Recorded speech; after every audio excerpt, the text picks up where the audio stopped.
Carrots are one of the main crops that I grow in my gardens, and when they're grown well, they can be really high yielding, but they can be a tricky crop to grow. It's sometimes hard to get the tiny seeds to germinate. There's a few problematic pest issues that we need to deal with, and it's essential to thin the seedlings adequately in order to get a decent yield of reasonable sized roots. But I never really know how the crop is developing until I start to pull or dig the roots out of the soil, and quite often the roots are split or forked or not the shape that I would prefer. For several years now, I've been growing the same variety of large storage carrots, and this season I decided to sow a batch in 6 of my family scale gardens, each of which is being managed using a different gardening method. Now that I've finished most of the harvesting, it's interesting to see the different size of the roots from each of the gardens and what proportion of the roots were forked. And I was quite surprised by the difference between the gardens, especially with the wild shapes of carrots that were being pulled out of one of the gardens. I've been getting really good results growing this type of carrot in my extensive garden over the last few years, and this year was also a good crop. The wide spacing of the rows, the large variety, and a long growing season all combined to produce a lot of quite large roots that were in good shape for the most part, though a few of them were forked or split. I had sown these seeds at the beginning of May, a few days after I dug out the remains of old charred plants from the same bed, which had grown quite big over the winter and into the spring.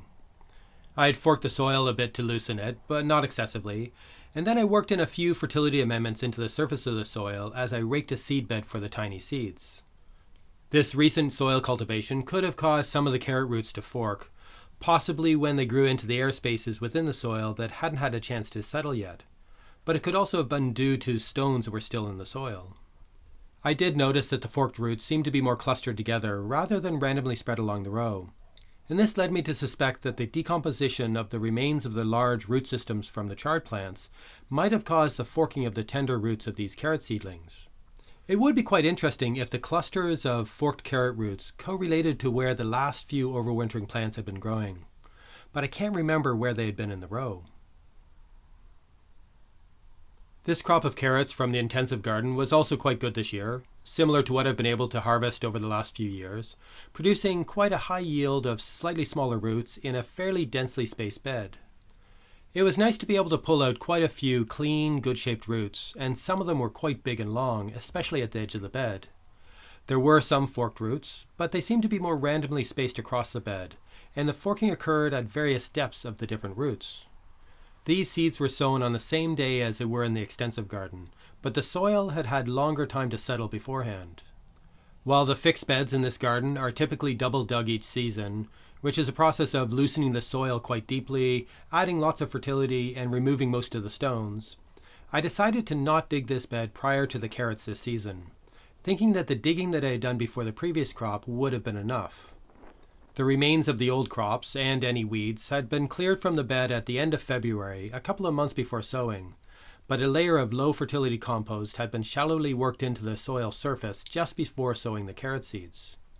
This recent addition of compost could have caused some of the roots to split near their top, but would not have had an impact deeper in the soil. Some of the roots were really long and pointed, which is typical of this variety, but others seem more stunted or blunt-ended, and I'm not sure what caused these. But perhaps I just need to accept all of this and a certain amount of forking as a natural variation within this open pollinated variety. In comparison to the other gardens, I was quite surprised by the number of forked carrot roots that were growing in the no-dig garden. And I've not seen this type of forking before, and I can only think that it was due to the way the beds in this garden were prepared. I'd cleared the soil surface of all weeds and old plant debris in February, and then in the beginning of April I had added a thick layer of finished compost on top of the soil surface. This was the first time that I tried using this particular no-dig method with root crops like this, which involved me buying in large quantities of finished compost, which was sterile, but not very rich in fertility nor fully decomposed. A lot of the forking of these carrots was right at the top of their root, and in many cases seemed to coincide with the bottom of the layer of compost or the top of the soil. This sudden change of growing medium seemed to have had an impact on the first thin taproot that was sent out by the carrot seedling. I'm not sure if this was a physical issue, and I suspect that there had been enough time for lots of biological activity to develop at the interface between the compost and the soil below, but not enough time for the compost to really settle in. Or perhaps there was just too much biological activity for the delicate roots of the carrot seedlings to manage, and instead they branched out, producing some crazy root structures. Things were quite different in the polyculture garden, where the carrots and parsnips are interplanted between established onion and garlic plants. The crop this season was disappointing, partially due to the slightly later sowing, not thinning enough or when the plants were small enough, and I'm not sure if there was enough soil fertility to go around. I also failed to keep the carrot fly away from this crop. But the roots of most of the carrots were not forked, and the interplanted parsnip roots were all straight and deep. I think that this was mostly due to the fact that the soil in this bed had been sieved in the previous October while harvesting the last of the potato crop, which would have removed a lot of the stones, and then compost had been added to the surface of the bed at the same time. The overwintering onion sets and garlic were planted in December, and by the time the carrot and parsnip seeds were sown later in May, the soil would have had more than 7 months to settle in, and I think this really helped to reduce the number of forked roots. I think the settled soil of the carrot bed had also helped the crop in the protected Polytunnel garden, where the same variety had been sown at the beginning of July after overwintering onions had been harvested. The soil in this garden had been dug over quite deeply for many seasons, and most of the stones have been removed in the process, and the soil has become loose with a good texture.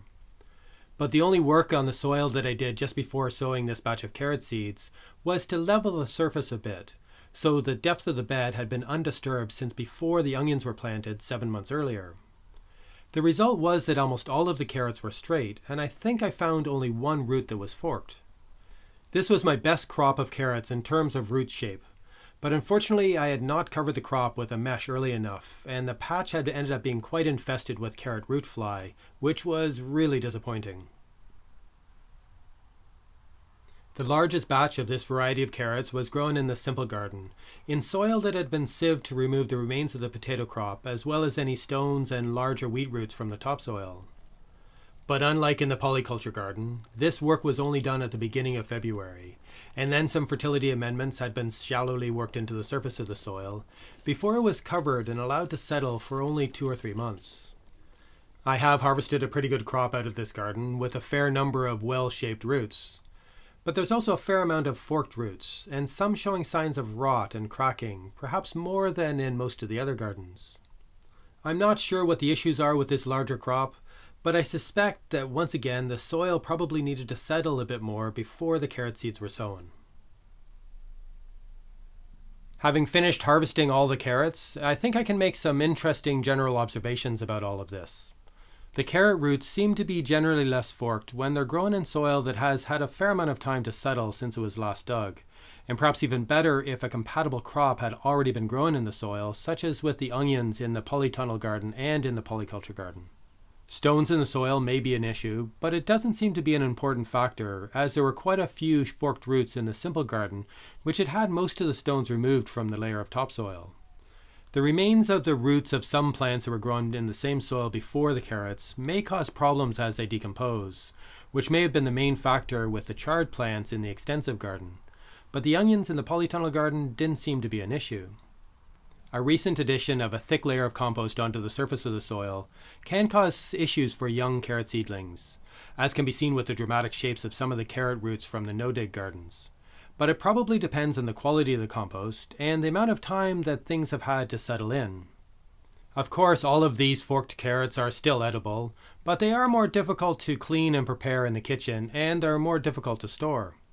Forked carrots also seem more susceptible to splitting and a certain type of rotting of the root, but I'm not sure where the correlation and causation lies with all of this. I plan to process and eat all of the forked and damaged carrots first, and to only store the really well-shaped carrots for use later in the winter and into next spring. I'm going to make sure that I finish any digging and other soil preparation work for next year's crop as soon as possible to allow the soil to settle, and I'm seriously considering pulling out any crops that are already in the ground earlier rather than later. And it'll be interesting to see how many forked carrots I get in next year's crop because of all of this work.